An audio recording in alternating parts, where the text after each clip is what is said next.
미국엔 나스닥, 우리나라엔 코스닥이 있다면 뉴스쇼에는 뉴스닥이 있습니다. 뉴스쇼 증권시장 뉴스닥.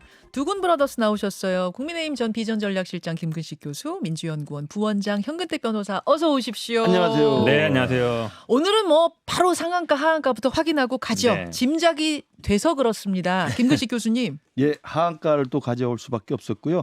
송영길 탈당 선언, 그럼 이재명은 뭐 이렇게 좀 잡아봤습니다. 송영길 전 대표를 하한가로 골라오실 거라고 저는 생각은 네. 했는데 뒤에 그럼 이재명은을 붙여오셨어요. 예, 그러니까 송영길 대표가 정치적 책임을 지고 탈당을 하기로 했고 살아 돌아오겠다고 이야기하지 않습니까? 예.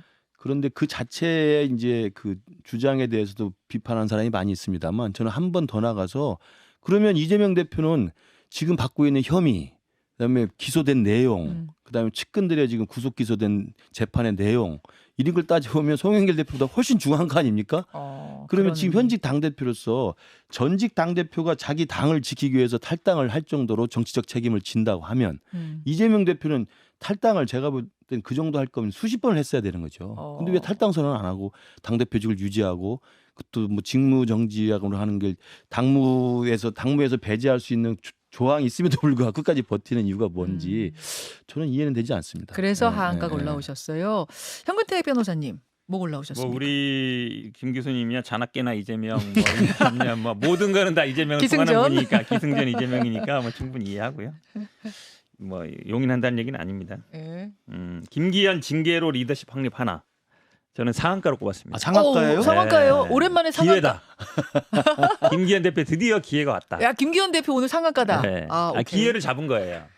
조금만 부연 설명하고 네. 그럼 가볼까요? 네, 왜냐하면 지금 김기현 대표 다 아시겠지만 뭐 4등 하다가 4%에서 됐잖아요. 예. 당이 윤심 없고 룰 바꾸고 해서 된 거잖아요. 본인 능력으로 된 게 아니거든요. 그러다 보니까 뭐 그냥 뭐 대통령실 하수인 아니냐 이 얘기를 많이 들을 수밖에 없는 상황입니다. 그런데 저는 이제 지금 두 사람 얘기가 되고 있는데 김재원 최고위원은 당내 분위기도 그렇고 언론 보도에서도 이미 대통령실에 징계를 요구했다고 나오고 예. 그 친윤 인사들이 계속 징계해야 된다 이 예. 얘기 나와요. 예. 본인 스스로 뭐 가서 4.3 유가족도 만나고 맞아요. 사과도 하고 막 이러고 5.18 있거든요. 뉴욕도 가고. 그러니까 저는 김재원 최고는 징계 여부가 김기현 대표 리더십에 아무 관계 없어요. 오. 이거 오도 받은 거니까. 태영호 최고를 어떻게 하느냐. 태영호 최고를 중요해요. 어떻게 하느냐가 그렇죠. 오히려 관전 포인트다. 관전 포인트죠. 왜 그러냐면 김재원 최고는 뭐 5.18 문제로 약간 대통령의 심기를 건드릴 수는 있는데 4.3을 약간 폄하시킨 정도인데 예. 태영호 의원은 4.3을 오히려 뭐 김일성 지시한 거라기 때문에 더 심한 말이에요. 근데 아직 대통령실에 오더가 있다는 말도 없어요. 친윤 인사들이 뭐라고 징계해야 된다는 말도 안 하고 있어요. 예. 근데 만약에 예. 김기현 최고가 태영호 의원을 징계하면 이거는 본인의 판단으로 하는 거예요. 그리고 당의 정체성과도 관련되고 그러면 제가 보기에 아마 김기현 대표가 드디어 좀 잡았다. 그립감이 있구나. 그립감. 이게 나올 것 같아요. 그래서 핵심은 태영호 징계다. 리더십 확보, 리더십 회복의 징표는 태영호 최고를 어떻게 하느냐에 달렸을 것이다. 개인적인 저것도 있어요. 제가 또 4.3 유가족이 그러니까 반드시 징계해야 된다. 이런 생각도 제주분이시죠. 있습니다. 제주분이시죠. 그 요 얘기 먼저 나왔으니까 그냥 마저 하고 가죠. 그럼 김근식 교수님 어떻게 내다보세요? 징계. 일단은 저 징계 그러니까 윤리위원회가 구성이 이제 되면은 지금 태영호 의원이나 김재원 의원 같은 경우는 징계를 하는 것이 일단 뭐 거의 확정적인 상황으로 된 것 같습니다. 그러나 이제 징계 절차에 돌입해서 징계 결과가 어떻게 나오는지는 이제 두고 봐야 되고요. 우리 현 변호사는 당 대표의 리더십 그립감을 그걸로 보겠다고 하는데 규정상 그 윤리위원회는 독립적인 기구입니다. 독립적인 기구고 당 대표가 거기에 윤리에 회분을 시킬 수가 있어요. 예, 그러나 예. 거기에서 논의해서 징계를 결정하고 징계 수위를 결정한 윤리의 독자적인 판단이라는 말씀을 드리고요.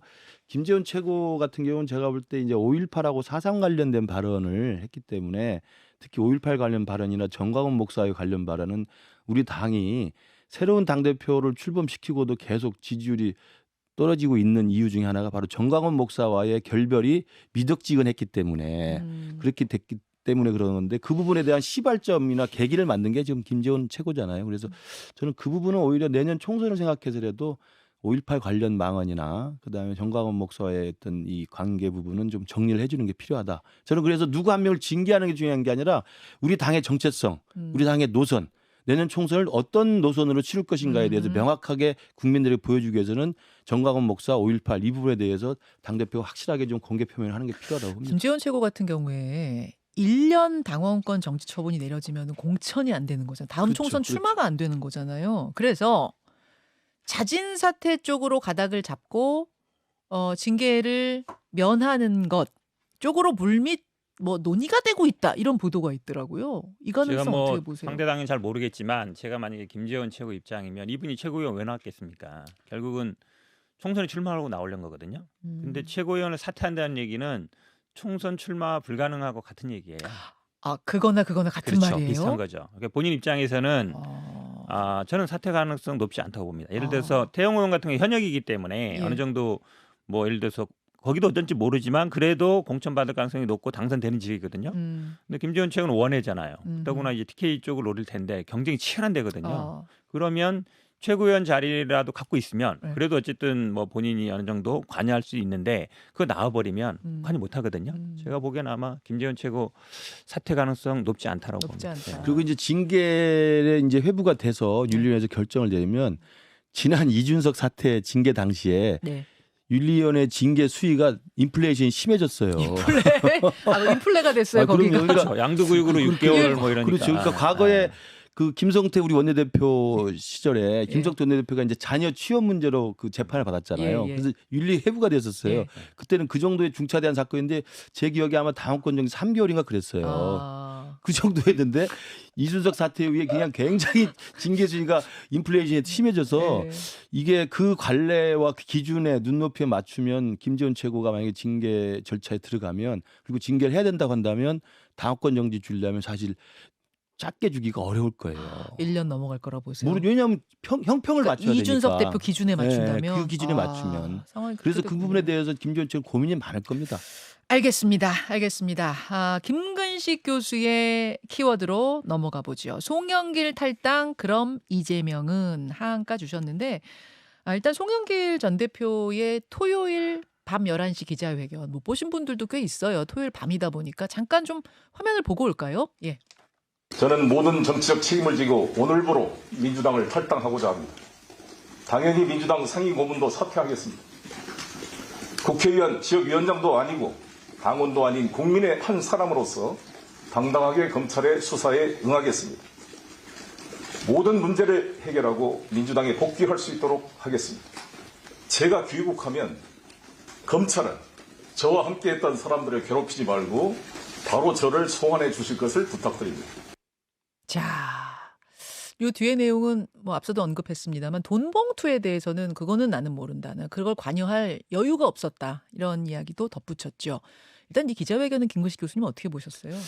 그 당내외에 이제 압박이 좀 심했던 것 같고요. 그리고 본인도 이 정치인이라는 게 정치를 오래 하다가도 마지막 결론이 어떻게 끝나느냐가 제일 중요하거든요. 그래서 아마 이 부분에 대해서는 피해갈 수 없었다고 생각을 합니다. 그리고 워낙 명확한 진술이나 이 녹취판이 나왔기 때문에 그 피해갈 수 없고 그다음에 전직 당대표로서 당에 대한 어떤 본인의 어떤 충정 이런 걸 살려면 탈당과 조기 귀국이라는 카드를 선택할 수밖에 없었다. 불가피했다고 불가피했다고 보시는군요. 보는데 그러나 여전히 이제 우리 당에서 비판했듯이 미흡한 점도 있죠. 일단 조기 귀국하고 검찰 수사를 받겠다고 했지만 모른다라고 지금 일관하고 있고 그렇다면 뭐 그전에 했던 사람들 윤관석 의원이나 이성만 의원이나 이정근 사무부총장 했던 이야기는 도대체 누구 이야기겠습니까? 그래서 모른다고 지금 일단 발뺌을 하는 것은 국민들이 납득하기 어렵고 그리고 제가 아까 말씀드린 것처럼 저런 송영길 대표도 비판을 받고 있는데 그래도 저분은 탈당이라도 했지 않습니까? 네.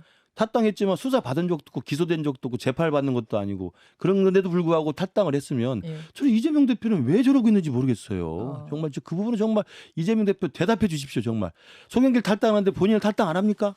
예. 정치적 책임 없습니까? 현 변호사님 무슨 얘기 하실지 알죠? 기승전 정치적 깔때기인데 정치적 책임을 져야 될 거 아니에요. 기승전 이재명. 그리고 이재명 대표가 만약에 알았어요. 송영길 대표한테 기승전. 저걸 요구했다고 한다면 더 알았어요. 웃긴 깔때기. 일이죠. 알겠습니다. 예. 일단 현 변호사님 깔때기 이론인데 지금 저 기자회견 보고 민주당 분위기는 어땠는지 궁금해요. 송영길 대표 기자회견 본 민주당 분위기. 대부분 그래도 좀 조금 늦긴 했지만 그래도 다행이다 이런 심정이 많죠. 왜냐하면 만약에 안 돌아오거나 탈당을 안 하거나 이랬을 때는 이거 어떡하지 있었는데 저 기자회견에서 네. 조기 귀국 얘기는 안 할 가능성이 있다는 얘기들도 돌았어요. 그렇죠. 아니죠. 근데 이제 돌아온다라는 네, 얘기는 네. 어느 정도 있었는데 탈당을 할지 말지는 약간 이제 탈당을. 있던 것 같은데 음.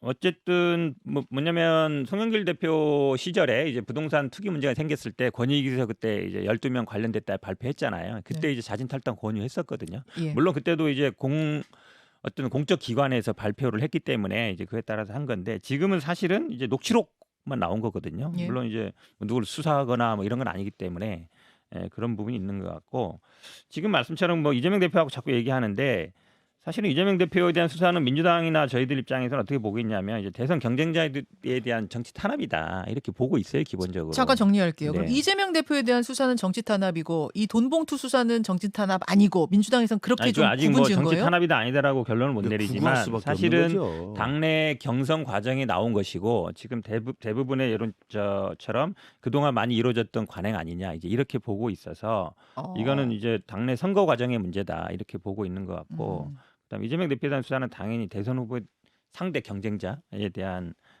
탄압이라 보고 있는 거라 좀 다른 것 같고요. 이거를 자꾸 지금 연결시켜서 보시는데 이재명 대표가 그러면 네. 뭐 대장동에서 돈 먹었다고 지금 우리 김근식 교수님이 1년 내내 떠들었잖아요. 1년이 뭐예요? 저는 한 2년 동안 들었어요. 송영길 대표 돈 먹은 거 안 나와요. 그러니까 그럼 이재명 정치적 대표가 뭐 책임을 돈을 지라는 이야기지. 아니 이게 어때 돈을 돌렸냐고요. 그런 문제가 아니란 말이에요. 기본적으로 판단의 문제이기 때문에 정책적인 판단의 문제라서 그걸 자꾸 엮으려 하지 마시고 저는 김근식 교수가 그래도 지난주에는 이재명 대표 얘기를 안 하더라고요. 그래서 조금 이제 바뀌었나 했더니 뭔 말만 나오면 지금 이거를 이재명 대표랑 어떻게든 엮어보려고 하는 국민의 마음은 알겠어요. 송영길 아니, 대표는 이미 제 이제 문제 제기에 대해서 경쟁자가 저기 아니고 이렇게 얘기했잖아요, 제가. 정치적 이게 이재명 책임을 질 수 있는 대표하고 거 아니에요? 당을 사랑하면?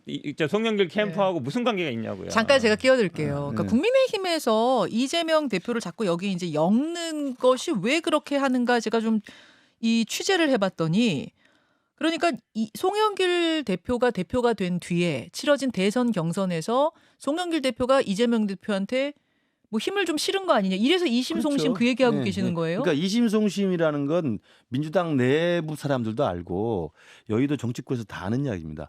송영길 대표가 2021년에 당대표가 되지 않았다면 네. 당시 경기도지사이고 비주류였고 당에 변방했었던 이재명 지사가 대선 후보가 됐었을까? 그리고 실제도 그 대선 후보가 되는 과정에서 송영길 대표가 확실하게 편들어 준 게 몇 번 있었잖아요. 예를 들면 어떤 거요? 그 대의원표가 아니라 그 미리 사퇴했던 분 정세균, 정세균과, 김두관 후보 김두관 표를 모수에 어떤 넣을 걸로? 것이냐 말 거냐, 그렇죠. 그거. 모수에 안 넣어가지고 50%가 넘게 해줬지 않습니까? 그 숫자가 굉장히 중요한 숫자거든요. 50% 득표율을 못 넘기면 결선을 다시 결선을 했어야 가는 되죠. 거고 50%를 넘기면 안 가고 그렇죠. 끝나는 그렇죠. 거였죠. 그리고 또 하나는 당시에 이 코로나 정국이고 그랬기 때문에 당대표 이제 대선 후보를 1년 전에 한다는 그 당의 조항에도 불구하고 좀 미루자는 의견이 굉장히 많았어요. 근데 미루지 않았습니다. 그냥 하자고 그랬어요. 왜? 이재명 대표가 지지율이 높게 나왔기 때문에 압도적으로. 이제 그런 것들이 많아요. 그래서 저는 이심송심이라는 충분한 정황상의 의심이 있고 송영길 대표도 삼수 끝에 당대표가 됐지만 송영길 대표도 사실은 비주류로 계속 있었습니다. 네. 당시 경기지사였던 이재명 지사 측근들과 그 계보 쪽에서 음으로 양으로 밀어준 측면이 굉장히 강하기 때문에 저는 이 돈봉투 사건도 검찰이 수사를 해보면 그 끝이 어디로 갈지는 사실 지켜봐야 되고요. 그런 거 떠나서 제가 계속 우리 현 변호사한테 말씀드리지만 아니 이재명 대표는 당의 정치적 책임을 지고 당을 위해서 송영길한테 탈당하라고 하고 왜 자기는 탈당 이야기도 안 하냐 이 말이에요. 진짜 그 부분 제가 당대표 내려라는 이야기도 아니에요. 탈당만 해도 되잖아요. 탈당만. 그리고 살아 돌아오라. 그 이야기에 뭐라고 답하실 거예요? 이재명 당당하다면 살아 돌아오면 대표가 되잖아요. 탈당하라는 얘기는 안 했고요. 조국이 귀국해라 이 얘기는 했던 것 같고 지금 그 당시에 이제 뭐 만약에 송영길 대표가 안 도와줬으면은 이재명 후보가 대선 후보가 안 됐을 수도 있다. 그거는 제가 보기에 그냥 희망 사항인 것 같고 당시에 뭐 지지율이라든지 왜냐면 이걸 봤을 때 아니었던 것 같고요. 그다음에 뭐 과반 얘기 그때 논란이 많았습니다만 이거에 대한 그 사실은 규정대로 해석한 거예요. 규정대로 해석한 거고.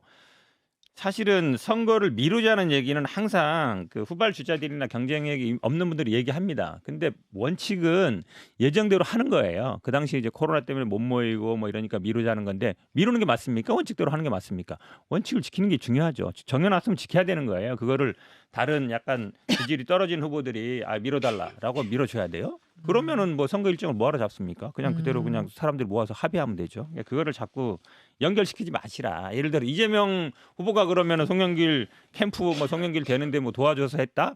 그거는 그때 상황을 잘 모르는 거예요. 그러니까 이재명 대표 주변에 있던 분들은 각자 판단으로 다 갔어요. 정세균 후보 캠프에 간 분들도 있고 아니면 뭐 다른 아니 정세균 후보는 아니죠. 그 당시에 경쟁 후보들 예, 그렇죠.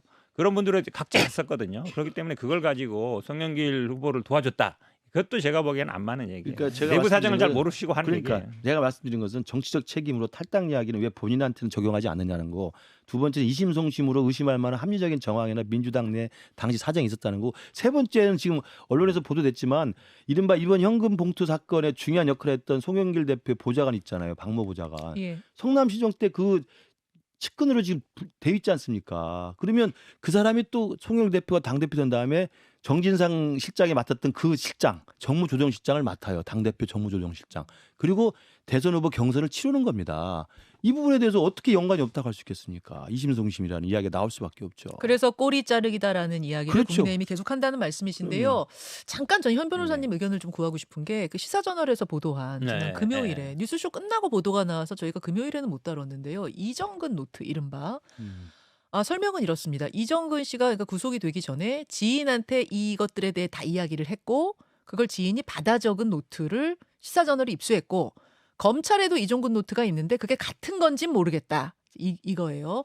저기를 보면 한 장 한 장 다 제목이 있어요. 무슨 재수회, 친노, 친문 뭐 이렇게 친노 세력의 뭐 돈줄이 어떤 식인지 친문 세력의 돈줄이 어떤 식인지 이거를 다 이정근 씨가 아는 걸 기술을 했다는 거예요. 이건 지금 어떻게 민주당에서 받아들이고 계세요? 아니 근데 저는 이정근 부총장이 뭐 글을 못 쓰시는 분도 아니고 예. 어디 뭐 저 당시는 아마 구속되기 전이었던 것 같은데 예. 그럼 본인이 쓰든가 하면 되는데 그거를 구술해서 아니 예를 들어 왕이나 예, 이런 예. 분들은 예. 내 말 이렇게 하니까 받아 써라 하라고 이제 받아 쓰면 모르겠는데 예. 그거는 아닌 것 같고 근데 이제 보통 어. 만약에 이제 우리가 무슨 노트나 무슨 뭐 장부 이러면 보통 언제 누구한테 얼마 줬다 보통 그런 게 나오잖아요. 저는 이제 계보도를 나오는 거는 저는 처음 봤어요. 이런 사건에서 무슨 조직도 같이 나오는 그러니까 누가 수장이 있고 누가 수직이 있고 뭐 돈을 그다음에 여기 어떻게 자금책이 댔고 누구라는데 뭐, 예. 제가 보기에는 아마 직접 작성했더라도 거의 들은 얘기일 것이다. 본인이 경험이라 그러면 저런 계보도가 아니라 장부가 있겠죠. 장부에 몇 년 몇월 며칠 날 누가한테 얼마 줬다든지 내가 그걸 받다든지 뭐 이런 게 나오는데 예. 저건 제가 보기에 뭐 기사에도 많이 나옵니다. 언론 기사 보면 예를 들어서 뭐 친명계 누구 뭐 이렇게 누구 만약에 친윤 여기 나오면은 1진, 2진, 3진 쭉 나오잖아요. 이제 그런 거 그냥 어디서 들은 얘기 자, 저거는 뭐라고 봐요. 조얘기하고 네. 못다한 이야기 조금 더 있어서 네네. 두 분과 5분 더 유튜브 댓글쇼 이어가겠습니다. 본방송 여기서 인사드릴게요. 고맙습니다. 고맙습니다. 감사합니다. 자, 라디오 청취자들과 인사 나누고 유튜브로 돌아왔습니다. 지금 99만 9천 몇이에요? 이제 화면을 딱 보니까 99.9만 명 이렇게 써 있네. 99만 9천 몇 명이에요? 9천? 뭐가요? 구독자 구독자 수가 CBS. CBS가 아니고 뉴스쇼 단독이거든요. 뉴스쇼. 아, 그래요? 아유, 단독 죄송합니다. 채널이에요. 예, 예. 이게 어마어마한 거예요. 지금. 100만 제가 만들어 드리겠습니다. 오늘 댓글씨에서 그러면 100만 채널 걸로 99만 9,267명. 네. 와, 그럼 700 그럼 얼마 남은 거야? 734명 남은 거예요. 우리- 우리 그렇죠. 100만 될 때까지 한번 계속 하실래요? 연장 100만 방송? 될 때까지. 100만 되는 순간을 보시겠다. 이러다. 나 오전에 논문 심사 가야 돼. 그러세요? 교수님 가세요. 제가 혼자 할게요. 야, 이거 굉장히 뿌듯한데요. 와, 100만 오늘 내일 최대로 늦어도 내일 주면 될 것 그러니까 같은데. 되겠네요. 대단하네요. 이 CBS 라디오 전체 채널이 아니라 예. 뉴스쇼만의 단독 채널이어서 그래요? 상당히 의미가 있어요. 100만 하면은 뭐 오지 않아요? 골드 뭐 버튼 와요. 버튼 아. 없죠. 네, 저희 실버 버튼은 있고 골드 버튼. 골드 버튼이. 골드 버튼이 골드 버튼 구경해 보셨어요? 못했죠. 여기 밖에 걸려 있는 거 우리 정관영 선배 그것만 봤는데. 실버 저거. 그러니까 실버만 봤어요. 예, 하여튼 오면 귀경 시켜드리겠습니다. 두 분한테도. 아니 우리 저 본방송에서 그러니까 뭐 송영길 전 대표 이 돈봉투 얘기 하다가 넘어왔어요. 하다 넘어왔는데 현 변호사님 SNS에다가 의미심장한 한 문장을 쓰셨더라고요. 네. 대의원제가 유지되는 한 돈봉투는 근절되지 않을 것입니다는 한 문장을 네. 이건 무슨 말씀이세요?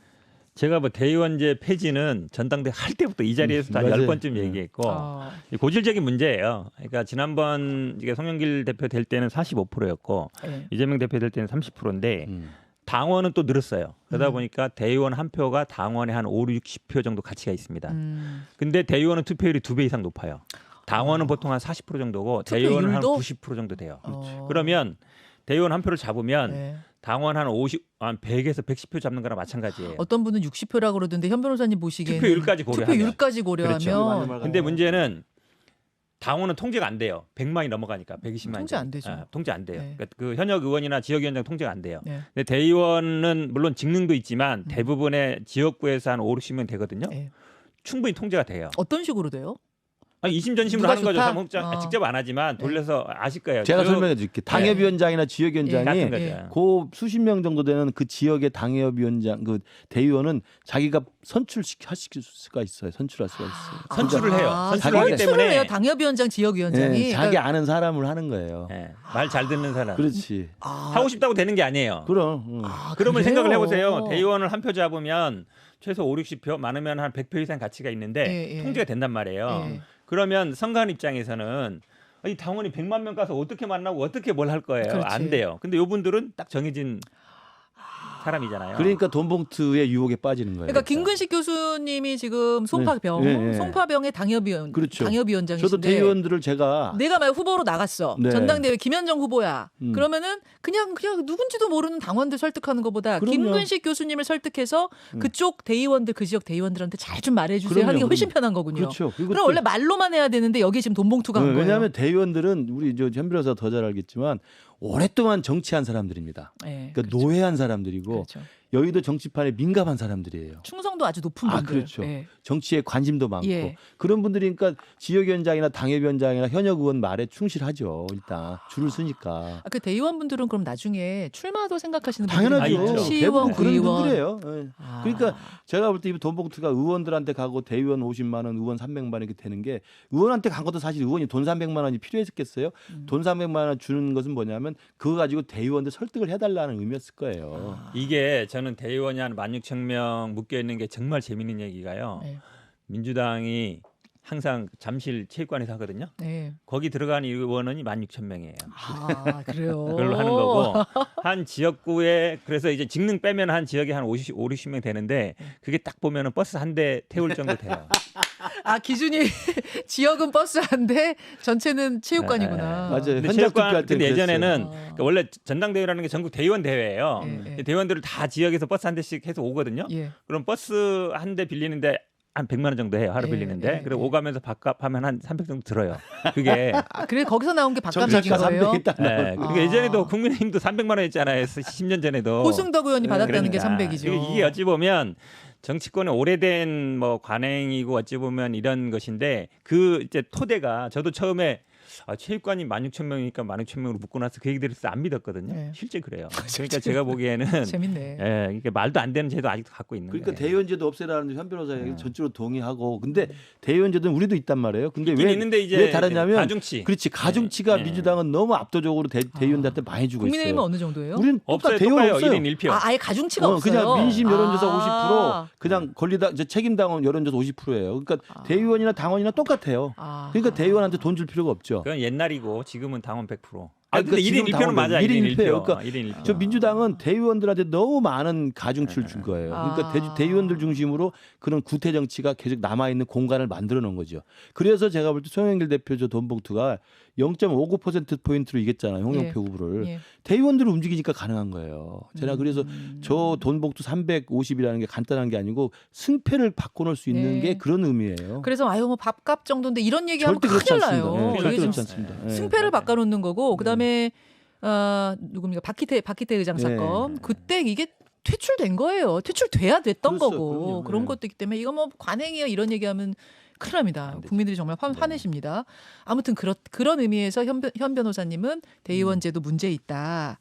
그거 있으면 돈봉투 근절 안 된다 이렇게 쓰신 거라는 말씀. 이제 송영길 대표가 탈당하고 조기 귀국하고 내가 들어오면 나부터 소환하시오. 그 괜히 다른 사람들 괴롭히지 말고 나부터 소환하시오 했지만 이걸로 끝날 것 같진 않아요. 그렇죠. 일단은 본인 소환을 먼저 할 수 없는 상황이죠. 왜냐하면 지금 강래구 감사가 구속영장이 기각됐기 때문에 예. 재청구하든지 수사를 하겠죠. 재청구한대요. 그다음에 또 받았다는 사람들 뭐 조사하지 않겠습니까? 송영길 대표는 아마 수사는 맨 마지막 순서가 되겠죠. 알았냐 몰랐냐 얘기할 때까지. 게다가 예. 지금은 돈 준 걸로 보이는 사람들만 이름이 오르내리고 있지만 돈을 줬으면 받은 사람이 있는 거잖아요. 그렇죠. 근데 지금 한두 명 정도면 이렇게 해서 뭐 탈당하고 그분들 다 나가시오 하고 그렇죠. 끝나지만 실명이 거론되는 녹취록에 실명이 나오는 사람만 20명, 현역 의원만 20명, 원외까지 하면 지금 70명, 80명 선이 된다는 건데 더 중요한 건 통화 녹음만 있는 게 아니고 문자가 남아있을 가능성들이 있다는 거예요. 그렇죠. 텔레그램 문자 지난번에 하나도 안 지웠대요 이분이. 그러니까. 이정근 씨가 텔레그램 녹취 뭐 카톡 그러니까 카톡 문자 문자 그냥 문자 하나도 안 지웠대 6년 동안. 그러면은 녹취만 하고 끝났겠느냐. 보내고 나서 누구 얼마 보냈음. 뭐 그럴 수 있죠. 대화가 다 남아있을 수도 그럼 있다는 거예요. 저는 그러니까 민주당이 이번 사건을 그냥 단순히 몇 명 꼬리 자르기 하고 이게 뭐 별거 아니었는데 앞으로 열심히 하겠습니다라고 넘어갈 정도로 하면 저는 큰일 난다고 봅니다. 현 변호사도 이제 사실은 그런 좀 변화와 혁신에 좀 선두에 서기를 바라고 예. 이번 참에 완전히 거듭나는 재창당 아니면 당 해체 뭐 이 정도의 각오로 나서서 해야 될 문제이고요. 근데 문제는 말씀하신 것처럼 숫자가 적지 않기 때문에 그러면 만약에 20, 30명의 현역 의원이 연루가 돼 있다. 그러면 그 20, 30명이 다 같은 공범인데 이 공범들이 누구에게 돌을 던지고 누구에게 변화 혁신을 요구할 수 있겠습니까? 그러니까 그 내부의 그 현역 의원들에게 이 변화와 혁신과 환골탈태라고 하는 것을 맡겨놓기에는 워낙 숫자가 많은 것 같아요. 저는 그래서 외부에 강력한 힘이 있어야 되지 않나 싶어요. 지금 진상조사가 안 되는 이유도 너무 많은 당연하죠. 사람들의 이름이 오르내리기 알긴 때문이라고. 모르지만 서로 간에 다 눈치는 있을 거 아니에요. 야, 니나 나나 이거 다 받았는데 그러면 서로 말을 못 꺼내죠. 돌도 죄 없는 자 돌 던지라 하는 건데 죄 없는 자가 없는데 어떻게 돌을 던져요. 그래서 안 되는 거라고. 그럼요. 보시는 저는 거예요? 그렇기 때문에 일단은 큰 문제라고 뭐 봐요. 당내외에서 당내에서도 이게 민주당이 혁신이나 개혁의 계기가 돼야 된다는 얘기는 굉장히 팽배해 있습니다. 예. 그건 맞는 것 같고, 예. 근데 이제 말씀처럼 당에서 어떻게 할 거냐. 저는 개인적으로는 그냥 손 놓고 있는 건 아니다라고 봅니다. 검찰 손에 맡겨놓은 건 안 된다. 그러니까 그렇지. 자체적으로 뭐 윤리위에서 안 된다면 외부위원 전문으로 하면 되거든요. 그래서 지금 뭐 전수조사 얘기도 저도 뭐 찬성하는 편입니다. 그러니까 그거를 전서 뭐 받았어 그러면 네 받았습니다. 이럴 리는 없잖아요. 그렇죠. 그래도 어쨌든 당신이 예를 들어서 안 받았다 그러면 안 받았다는 각서를 써라. 만약에 이게 수사 결과 받았다는 게 나온다 그러면 모든 정치적 책임지겠다. 정도는 받을 수 있어요.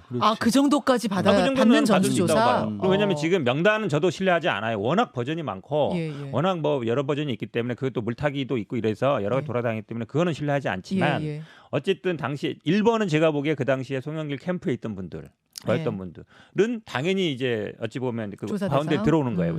일단은 다른 캠프에 있던 분들은 조금 멀어질 가능성이 있고 예. 그러면 뭐 만약에 그게 부담스럽다 그러면 아니면 저 현역 의원들한테 난 안 받았습니다. 만약에 차후에 만약에 다른 결과가 나온다 그러면 정치적인 책임지겠습니다. 정도 받을 수 있잖아요. 그거 받아서 그러면은 검찰이 이름을 올리기 전에 A 의원, B 의원, A 의원 오세요, B 의원 오세요. 이럴 때마다 당이 막 술렁거릴 텐데 그렇게 하지 말고 선제적으로 당이 먼저 제시한다. 이런 말씀이신 거예요. 그러니까 예를 들어 지금 말씀처럼 우리가 녹취록 내용도 모르고 예. 그다음에 이정근 전 사무부총리 갖고 있는 문자가 뭔지도 모르잖아요. 그러니까 사실은 한계 있는 거 분명히 맞아요. 그리고 물어봤을 때 제가 받았습니다. 이럴 사람은 없을 거란 말이에요. 근데 아마 제가 보기에 소극적으로 한다 그러면 이걸 왜 써내야 되느냐. 못 내겠다. 뭐 이런 분들도 있을 수 있거든요. 그러면 예를 들어서 민주당에서 169명 중에 150명은 냈습니다. 네. 19분은 안 냈습니다. 그 정도는 할 수 있거든요. 그 정도라도 하면 그래도 그럼 이제 여론이나 보기에 저분은 뭔가 좀 있는가 보다라고 할 수 있는 것이고 그리고 당에서도 뭔가 한다라고 할 수 있는데 근데 아무것도 안 하고 그냥 검찰에 맡겨놨다.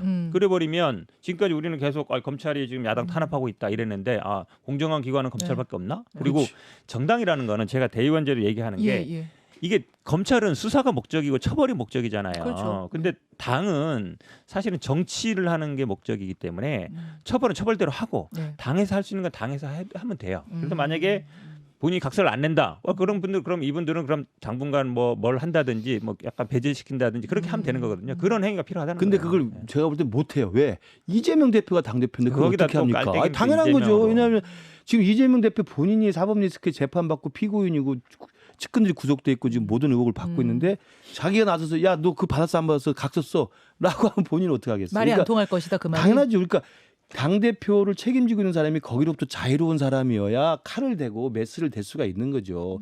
이재명 대표가 당 대표는 그런 일을 할 수가 없고요. 단적으로 지금 문제가 뭐 누군지 몰라서 뒷짐지고 있다고 이야기를 하지만 아니 적어도 윤관석하고 이성만 의원 같은 경우는 일단 나왔고 본인 이야기가 나왔잖아요. 그러면 징계부터 해야 되는 거 아닙니까? 윤리심판은 뭐 하고 있습니까? 안 하잖아요. 제가 볼 때는 계속 이재명 대표가 당대표로 있는 한 민주당에서 그런 비리나 혐의가 나와도 그냥 자기 식구 감싸기로 갈 수밖에 없어요. 그러니까 뭐 저기 많은 의원들 노웅래 의원 뭐 기동민 의원 이수진 의원이 다 저러고 정치 탄압이라고 하는 거 아닙니까? 그러니까 징계 문제는 사실은 단순히 뭐 구설 그러니까 말로 어떤 말을 했을 때 징계하는 거 국민의힘 같은 경우에는 그건 일단 말이 딱 끝났으니까 되는 건데 이런 돈봉투 사건이나 이런 거 같은 경우는 어느 정도 결과가 나와야 돼요. 최소한 뭐 기소가 된다든지 아니면 지난번에 이제 부동산 투기 묻을 때도 권익위에서 발표해서 한 거거든요. 지금은 이제 녹취록 가지고 징계하기는 제가 좀 그렇고 근데 이제 본인들이 판단을 할 수 있죠. 아 나는 억울하다. 그러니까 내가 자진 탈당했다가 그다음에 내가 무고를 밝혀서 들어오겠다. 이런 거는 정치적인 판단이에요. 정치적인 행위고 그 정도로 그런 거는 주문할 수 저는 이제 있다. 판단 필요하다고 봐요. 알겠습니다. 아까 이정근 노트 보다가 본방송이 끝났네요. 그러고 보니까 잠깐만 다시 좀 보여주시죠. 시사저널이 단독 보도를 한 내용이고요. 이정근 씨가 구속되기 전에 지인에게 구술한 내용, 지인에게 털어놓은 내용을 지인이 정리한 거라고 합니다. 조금 확대해 보면은 뭐 이재명 7인회 맨 앞장은 그거네요. 이재명 7인회와 거기에다가 이렇게 뭐라고요? 조직도 같이 돈을 서열 누가 그리는 거죠. 댔고 예. 그 돈이 어떻게 흘러갔고 누가 뭘 담당하고 누가 뭘 담당하고 이렇게 돼 있고요. 저쪽 가면 재수회는 뭐예요? 그 위에 재수회? 근데 문재인 대통령 처음 안 네. 되고 두 번째 아 네. 재수시킨다 그 재수회구나. 아 그러네. 그리고 나서 이제 뭐 그 위에 제목들이 다 뭐라고 달려 있어요. 하여튼 제목은 지금 제가 정확히 기억이 안 나는데 친문의 돈의 흐름, 친노의 돈의 흐름, 친명의 돈의 흐름 이거를 다 정리해 놨다는 겁니다. 아 그리고 저기에는 100억짜리 CD, 100억짜리 CD 사진이 있어요. 김문식 교수님은 그 100억 CD 사진 이게 좀 의미심장하다 그러셨어요? 저건 그러니까 본인이 쓰지 않고 구술을 했거나 본인이 설명한 이야기를 남이 써줬기 때문에 예. 그리고 내용도 뭐 그냥 여기저기 주워 들은 이야기를 정리해 놓을 가능성도 있어요.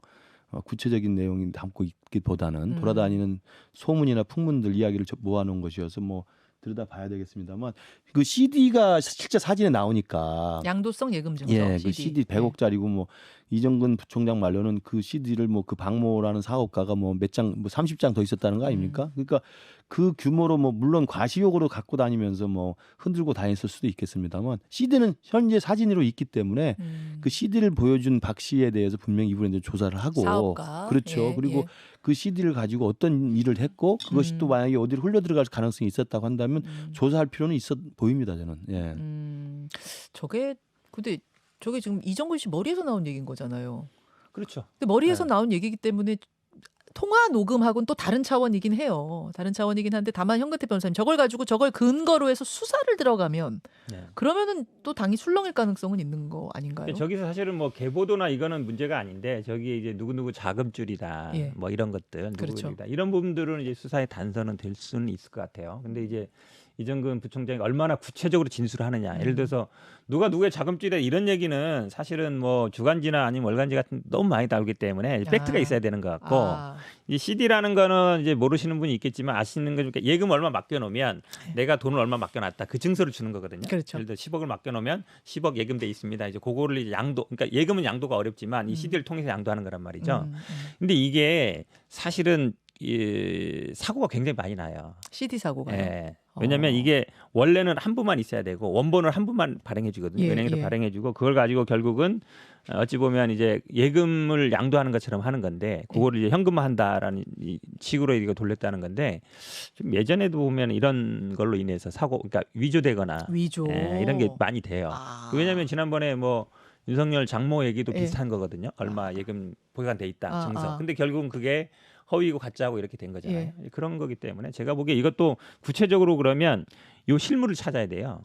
요 실물 원본을 누가 갖고 있냐. 예. 왜냐하면 수표나 CD는 원본이 되게 중요합니다. 사본은 의미가 없어요. 그 사진 좀 한번 보여주세요. 예, 사진 좀 찾아보세요. 예, 시사저널에 있습니다.